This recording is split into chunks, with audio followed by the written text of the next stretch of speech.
So this exercise is called tibial torsion or tibial rotation. And you're going to start with sitting in a chair or on a bench. And I'm going to use a resistance band. It doesn't have to be a very strong one.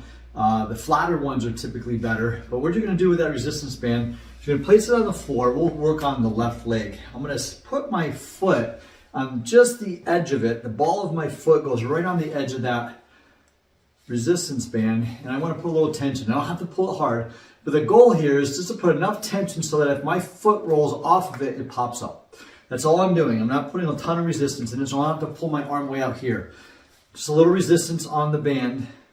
My inside of my foot, the ball of my foot, the big toe is pressing down into that resistance band, and you notice that my knee wants to come in. So I want to try to hold my foot pressed into that band as I rotate my knee out as far as I can without letting my foot roll up and let the band pop up.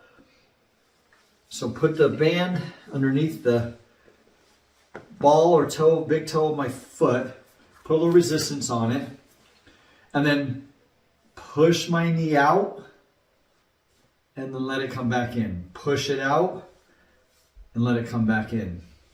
Now I'm sitting in a chair or on a bench right now doing this. It's a great way to kind of get the pattern developed, but then we want to progress that. We want to progress it into a squat pattern, into a lunging pattern. So when you finally feel like you can get a good set of 20 reps and be able to move the knee out pretty far without that toe rolling up, letting the band come out, then progress it to a standing position where we're getting more of that squatting pattern without letting the band come out into a lunge type of stuff.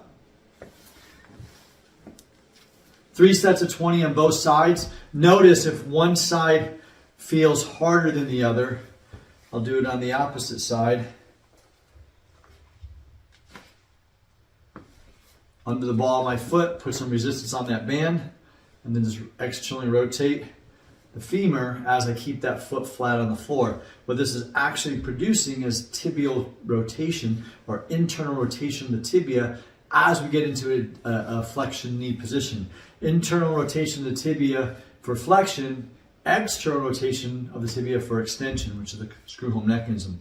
But a lot of people get locked into this position or limited in internal rotation of that tibia on the knee flexion aspect. So it's a great exercise to start working the new pattern. Once you get really comfortable with this, then we progress it to a standing or squatting position. 3 sets of 20, and let me know how you're doing.